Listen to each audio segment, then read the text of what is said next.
Aujourd'hui, les projecteurs sont braqués sur une chasseuse, calme, précise et d'une audace absolue qui a accompli un exploit presque incroyable. Abattre 99 sangliers en une seule journée. Cela paraît impossible. C'est presque irréel. Et pourtant, chaque instant est d'une précision chirurgicale. Comment a-t-elle fait? La réponse réside dans un savant mélange de stratégie, de discipline et d'un sang-froid à toute épreuve. Observez attentivement, car c'est là que l'instinct rencontre la précision.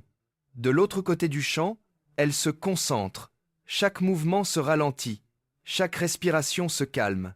Le fusil s'élève, aligné avec une maîtrise absolue. Soudain, un claquement sec déchire l'air. Un silence. A-t-elle atteint sa cible? Puis, tout à coup, la vérité éclate. Un sanglier massif s'effondre.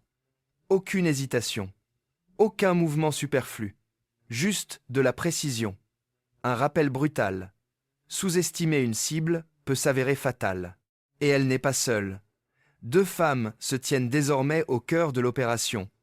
Concentrées, calmes et d'une coordination remarquable. Ici, la force n'est pas ostentatoire. Elle est maîtrisée, elle est délibérée, et elle est indéniable. Un instant de plus, une autre cible. Un deuxième sanglier s'effondre. Mais ce n'est pas un animal ordinaire. Sa taille à elle seule est impressionnante. Des muscles denses, une fourrure rêche et des défenses suffisamment acérées pour tout déchirer sur son passage. Au moins 150 kg de puissance brute. Et contrairement aux autres animaux sauvages, les sangliers ne se contentent pas de fuir. Ils se battent. C'est pourquoi chaque mouvement compte. La distance est mesurée. Le timing est crucial. Prévoir des renforts est indispensable, car une seule erreur de calcul peut faire basculer la chasse en un instant. Pourtant, ce qui distingue cette approche, ce n'est pas seulement le résultat, c'est la méthode. Là où d'autres se précipiteraient, misant sur la force, ces chasseurs privilégient la patience. Ils attendent, ils observent, ils ne frappent que lorsque la certitude remplace le doute. La précision prime sur l'impulsion, la stratégie sur la vitesse. Il ne s'agit pas simplement d'une démonstration de talent, c'est une redéfinition complète de ce que signifie la force en milieu sauvage. Un exemple éloquent illustre la précision requise pour la chasse au sanglier. Un tir parfaitement exécuté démontre combien l'habileté et le timing sont essentiels, surtout face à des animaux capables d'atteindre 50 km/h et d'une agilité remarquable. Le positionnement est crucial. En se plaçant sous le vent, les chasseurs réduisent leur risque d'être repérés car les sangliers possèdent un odorat exceptionnellement développé. La moindre erreur peut les alerter instantanément. Malgré une préparation minutieuse, toutes les tentatives ne sont pas couronnées de succès. Les premiers tirs peuvent manquer leur cible en raison de la vitesse et de l'imprévisibilité de l'animal. Cependant, la persévérance et l'expérience mènent souvent à la réussite. Un tir de suivi bien ajusté permet d'abattre efficacement la cible. Ceci reflète une tendance plus large dans la gestion moderne de la faune sauvage, où de plus en plus de femmes participent activement à des activités de chasse réglementées, contribuant ainsi au contrôle des populations et à l'essor du tourisme de plein air. Dans de nombreux cas, les opérations se poursuivent la nuit, lorsque les sangliers sont les plus actifs. Ces efforts prolongés témoignent d'endurance, de discipline et d'une planification stratégique.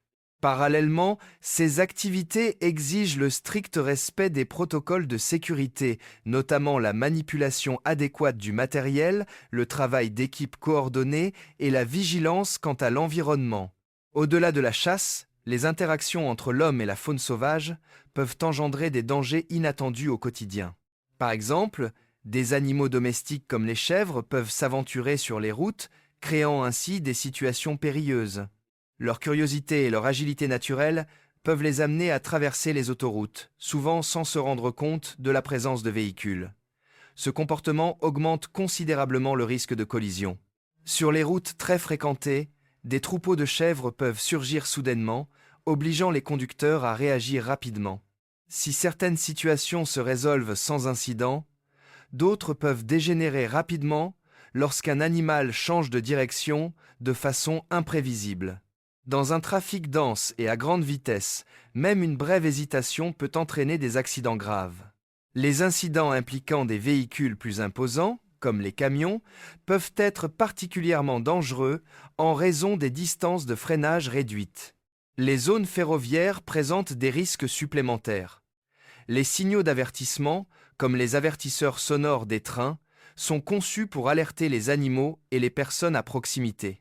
Cependant, les animaux peuvent ne pas réagir à temps, ce qui peut entraîner des conséquences tragiques. Les trains, en raison de leur vitesse et de leur poids, ne peuvent pas s'arrêter rapidement, rendant les collisions quasi inévitables lorsqu'un animal se trouve sur les voies.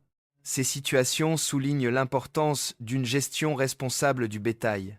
Laisser les animaux errer librement près des routes ou des voies ferrées peut représenter un danger grave pour les animaux comme pour le public. Des mesures préventives telles que des clôtures sécurisées, une signalisation adéquate et des systèmes de surveillance sont essentiels pour réduire ces risques. Globalement, ces événements illustrent deux réalités interdépendantes: les défis liés à la gestion des populations fauniques et l'importance de minimiser les conflits involontaires entre les animaux et les infrastructures humaines. Que ce soit dans des zones de chasse réglementées ou sur la voie publique, la vigilance, la préparation et les pratiques responsables demeurent essentielles pour garantir la sécurité et l'équilibre. Et pourtant, tandis que les derniers échos de ces tirs maîtrisés s'estompent au loin, le véritable poids de ce qui vient de se dérouler commence à se faire sentir, non pas comme un bruit, mais comme une prise de conscience. Car atteindre un nombre comme 99 ne se résume pas à la répétition. C'est une question de rythme. Un rythme fondé non sur la vitesse, mais sur la maîtrise, sur la capacité à repartir à zéro après chaque instant. Aucune tension persistante, aucune séquelle émotionnelle. Chaque rencontre recommence à zéro, comme si rien ne l'avait précédé. Et c'est là que réside la véritable difficulté. Car la fatigue ne survient pas d'un coup. Elle s'installe sournoisement. Une respiration plus lente, un pas plus lourd, une fraction d'hésitation là où régnait l'assurance. Et dans un environnement où chaque fraction de seconde compte, ce changement peut tout changer. Mais ici, c'est différent. Au lieu de ralentir, le rythme se stabilise. Ni plus rapide, ni imprudent. Juste, régulier. Chaque mouvement gagne en économie. Chaque décision est plus réfléchie. Plus d'énergie gaspillée, plus d'ajustements inutiles. Même l'utilisation de l'espace se transforme. Les positions ne sont plus choisies par commodité, mais pour maîtriser les angles, la visibilité et les voies d'évacuation encore inexploitées. Et puis, un phénomène encore plus révélateur se produit. Les cibles elles-mêmes changent. Ce ne sont plus les imprudents, les vulnérables, les proies faciles. Il ne reste que les prudents, ceux qui hésitent au seuil de la couverture, qui s'attardent, qui battent en retraite plus tôt. Ces rencontres ne sont pas plus faciles. Elles sont plus ardues, plus tranchantes, plus exigeantes. Car désormais, il ne s'agit plus d'opportunité, mais de la créer. Les instants s'étirent. Le silence s'alourdit. Un simple mouvement, à peine perceptible, peut mettre des minutes à se révéler pleinement. Et lorsqu'il le fait, il offre rarement l'angle parfait. Il offre juste ce qu'il faut, une ligne partielle, un interstice infime, un alignement fugace qui apparaît et disparaît presque instantanément. C'est là que la discipline devient primordiale. Pas de précipitation, pas de force. Simplement attendre que l'impossible devienne possible, ne serait-ce qu'un instant.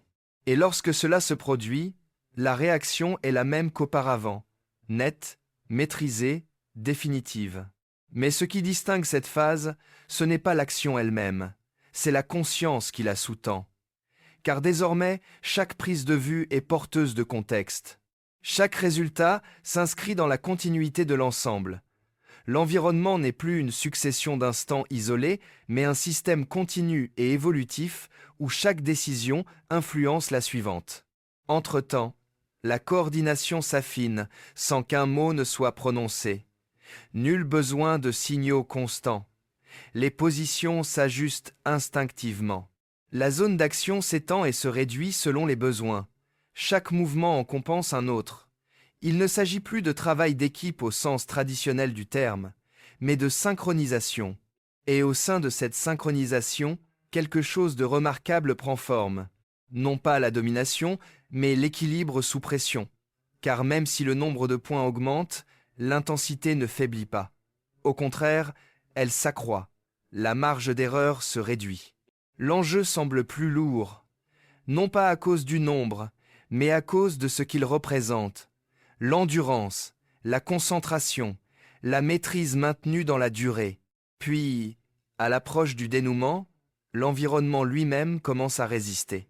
Les mouvements se font rares. La visibilité diminue. La présence résiduelle n'est plus évidente. Elle est dissimulée, fragmentée, d'une prudence extrême. Chaque signe doit être interprété, chaque son interrogé. Et pourtant, même ici, le processus ne se rompt pas. Il s'adapte. Un rythme plus lent, des espaces plus grands, une observation plus longue, jusqu'à ce qu'enfin, une ultime opportunité se présente, ni spectaculaire, ni chaotique, mais paisible. Une silhouette solitaire, immobile, consciente, sur le point de disparaître avant même d'être pleinement visible. Le temps se comprime, une respiration, un alignement, une décision, et puis la résolution. Aucune célébration, aucune réaction, juste un instant de calme qui s'attarde plus longtemps que tous les précédents. Car ce qui vient de s'accomplir n'est pas simplement une suite d'actions, c'est une démonstration soutenue de maîtrise dans un environnement défini par l'imprévisibilité. Et alors que tout se calme enfin, une vérité s'impose. Il ne s'agissait pas de chiffres, il s'agissait de maintenir la précision au moment où elle est la plus difficile à préserver. De garder la lucidité malgré la fatigue qui commence à brouiller les pistes. De maintenir la discipline malgré un environnement qui offre toutes les raisons de la perdre. Et en ce sens, la réussite est précieuse, non pas comme un aboutissement, mais comme un point de repère. Un moment qui révèle jusqu'où le contrôle, la patience et la stratégie peuvent être poussés avant que la nature ne reprenne le dessus.